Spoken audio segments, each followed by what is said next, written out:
It is another wet and rainy Thursday morning, July 7th, but not too rainy for us to say morning, Barbados. Wake up, wake up, wake up, wake up. Barbados, get up. Good morning, Barbados, good morning. Good morning to you. Good morning, morning, morning, morning. Good morning, good morning to you. Good morning. Welcome to another edition of Morning Barbados. I'm Katrina Marshall saying thank you for making us your first choice to wake up with in the morning. Cassandra Crawford will not be with us this morning. She's on assignment. However, I'm still joined around the table by the other CC. Colin Cunningham is here. Morning, Colin. Good morning. Good morning, Barbados. How are you doing this morning? Good of you to join us, or the other way around, to invite us into your home. We like coming in. That's a nice chair you have right there. Yeah. I quite like those pillows. Those pillows are working. It's time to get up, though. Yeah? Yes, it is. It is. It's hard to wake up on mornings like this, though, don't you think? No, it isn't. Why? I wake up with the alarm. The alarm goes off, And the I'm rain. right there with it. I don't know about you, but the alarm goes off. Excuse me, and the rain lulls me right back to sleep. No, it isn't. Why? I sleep, then I'm in trouble. Your alarm That has falls happened asleep. sometimes. Yeah. Your alarm malfunctions. The alarm works hard, you know, every day. Every day, the grueling task of waking you well, up. every weekday. We True. don't want to get up on a Saturday You don't even know where morning the at clock this is on a time. Saturday morning. Yeah, boy. So, we all getting ready for crop over and thing, and you know, crop over is the end of this month, the first Monday in August. But we're going to have a visitor next month who probably not even thinking crop over. Apparently, Shanique is coming. Really? Shanique coming back. Shanique is coming back. Yeah, boy. Things have been sorted out. Not really. I'm She's saying, coming. is this the visit that the lawyer said she was going to return to the scene of the crime, as it were? Right on the money? Yeah, she's coming back to point out her abusers. Abusers. Wow. Well, alleged abusers. So she's coming back next month. So All things, you know. being equal. Yeah, that's of course if she can get a flight on Cal, because apart from that, there's no other way to get into Barbados. Considering, you know, the red one don't fly. So yeah. We hope that, you know, Cal isn't booked out for that Well, time. we would hope that they would make a concession. But then the fast ferry might be in place by that time. A fast ferry from Jamaica, can you imagine? I would imagine the seasickness. I think the seasickness would get me. But yeah, it's noteworthy that amidst all of the holiday travel, there's going to be a revisiting Should of I the come issue. earlier though? Come for crop over, you know, enjoy yourself, have a little party, you know. I actually think that it's a good idea that she's arriving later on because, you know, she won't get caught up in the melee and minds will be more focused. You know, we get a little befuddled in the brain. We are very around focused at crop over. on crop over. We are, indeed. You know, she could have been partying on Spring Garden and get the full Bajan experience. Right. Because clearly the experience that she suggested that she had was not the full Bajan experience. That's too poke. We don't normally go around fingering people, pointing them out, or generally being abusive. So we very much hope that story is going to come. But the funny thing is, she's coming back to finger somebody. To point them out. I think I prefer the term point out. Why do you have to be so wicked? It's not a funny situation, of course, but she's coming back. You know, we were talking about Jamaicans in the media, and I sent you a Facebook message. I'm not sure if you got it. I didn't see it. Yeah. I haven't looked at it again. No. But it is a video of, now there were recently some heavy rains and flooding in some parts of Jamaica, and there's one bridge apparently that is quite easily compromised, and there is... the flat bridge? I think so. The Bog River area? I think so. I stand corrected. My Jamaican friends can send me a message on Facebook. Well, that usually it's a flat bridge. It has no barriers or thought, and the Bog River sometimes flows over it. Yeah. I think they made it that way to allow it.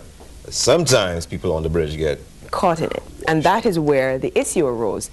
One of the community workers who was on duty trying to clear people who had been trapped, he seems to have what appears to be for Jamaicans a very interesting way of speaking, a very interesting regional accent. You know how they say that in Barbados you can tell the difference between somebody from St. George and somebody from St. Philip? Well, apparently it's the same thing in Jamaica. Anyway, his news interview has become one of the latest internet sensations on YouTube because a producer has taken the decision to put it to music. and give it a beat. And if you want to Google it, it's on YouTube. It's called Nobody Can Cross It. And that's exactly how he talks about the river and the fact that it's compromised. He says nobody can cross it. That sounds clear to me. Nobody can cross it. Quite. But here's the rub. As much as we enjoyed the bit of a parody, he appeared on a popular breakfast television show in Jamaica, and it would appear as though the two quite senior journalists were having a bit of a poke. It went beyond just, this is an interesting take on how to handle the news. It was one of them, the son of a noted broadcaster, I believe the last name is Crosgill, spent a lot of time just in fits of giggles. And I kind of feel like... that happens to Crosgill a lot, actually. He's prone to those. To fits of giggles? So I've seen him myself. Just have a word with him, though. Because, you know, I would imagine nobody wants to cross him when he's giggling. But but yeah, if you want to take a look at it, it's actually one of many that producer has done. I really want to go look at it now. Well, when I send you Facebook messages, you should watch them. I'm being reprimanded. She's giving me the finger. I don't understand. I'm a law-abiding citizen. Most of the time, from Monday to Friday at least. Anything else worthy for us to chit-chat about before we get into our top lines? Well, you know, just now they're going to start screaming at us to get into the top lines. So we might as well preempt it, so and give you just a little taste of what we'll be dealing with in our main news package at 7 o'clock at the top of the hour. We hope you join us then. So this morning there is good news for diabetics in Barbados. An ultra-modern treatment centre is to be set up at Warren's by the end of next year. Meantime, the Ministry of Health is continuing its fight to reduce the number of limb amputations resulting from diabetes. Health Minister Donville Innes says the idea is to tackle the problem at the level of primary care. Help is on the way for children whose parents are in prison. Chairman of the Prison Fellowship of Barbados, Wynne Callender, says the organization has developed a program that has been assisting these children for the past 6 months. The Grantley Adams International Airport has taken steps to recover some money owed by at least one delinquent tenant. The auctioneer's hammer yesterday came down on Aunt Polly's Gifts and Floral Inc. And finally, Haitian President Michel Martelly has named former Justice Minister Bernard Goose as his choice for Prime Minister. This comes less than 2 weeks after lawmakers rejected his first nominee.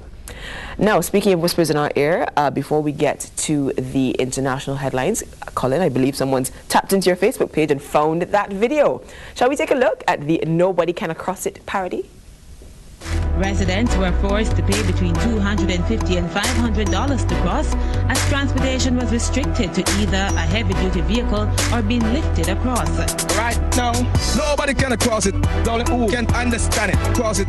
Nobody can cross it. It's only this a man and a piece of woman. Trust me. Nobody can cross it. It's only who can manage the water. It's only something come over. Or if we around to help them. Nobody can swim. If you cannot swim, you cannot cross it. Nobody can cross it.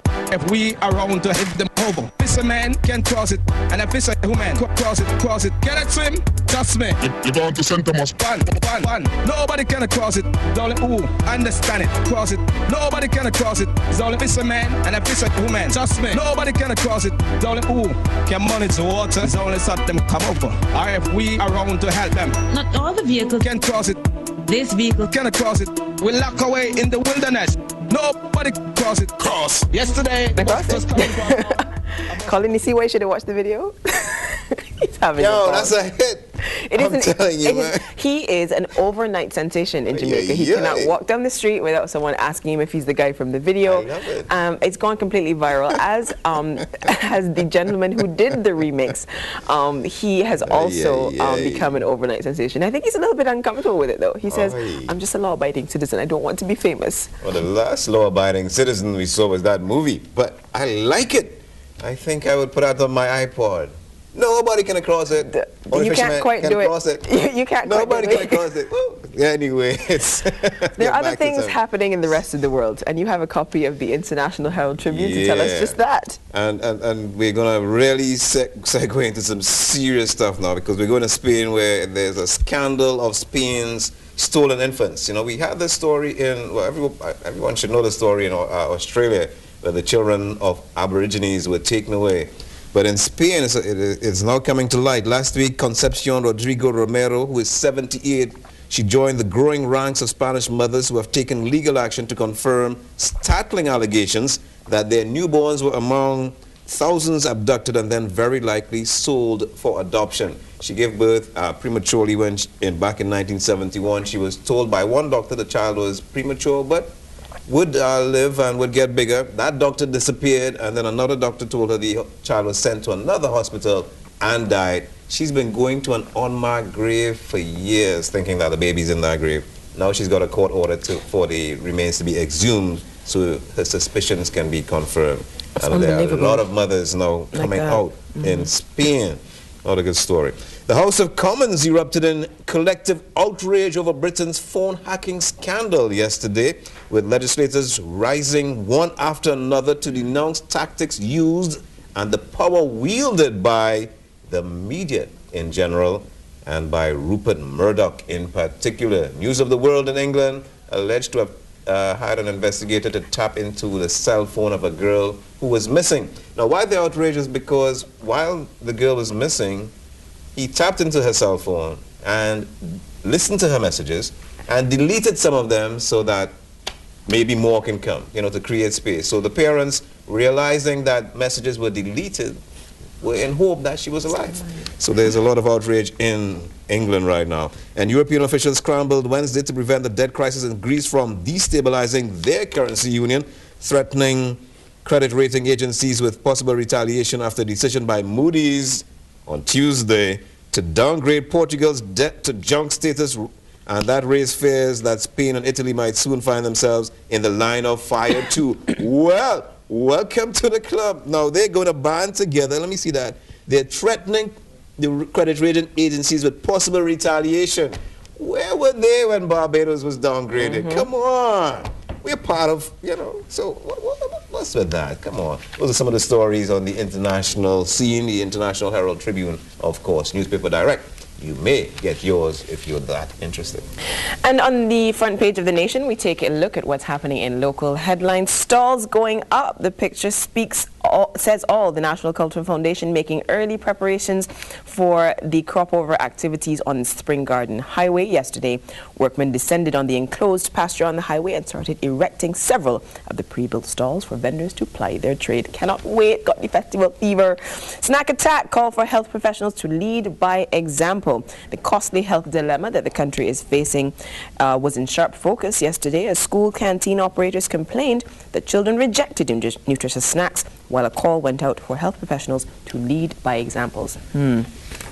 A very small photo reveals the identity. We broke our program yesterday for some breaking news that a body had been found floating in the inner basin of the Careenage. That body has since been identified as a 51-year-old woman. The death remains a mystery, and I would imagine the investigations are continuing.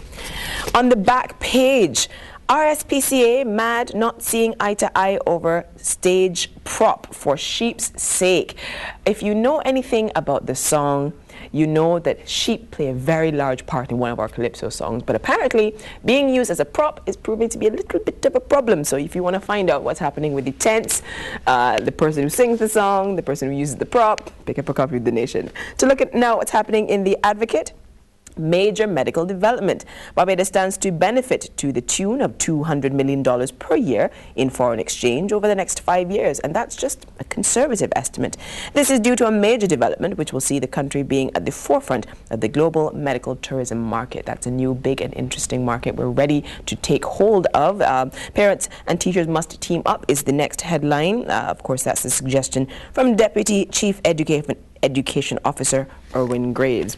And on the back page, just another look at what's happening with the Diabetes Center that we've already heard about. That's coming, and it's one step closer. We're going to find out what the president of the Diabetes Association has to say in our main news package. But for now, that's been a roundup of what's happening in local and international newspapers. Now we take a look at what's happening coming up in our program. We have, of course, our lawyer on the line. Brother Pizza will be coming in, but it's crop over. How could we have a program without a feature from the tents? That we will have indeed, but we're going to take a very short break and come back on this Thursday, July 7th edition of Morning Barbados. Don't go away. Morning Barbados, good morning.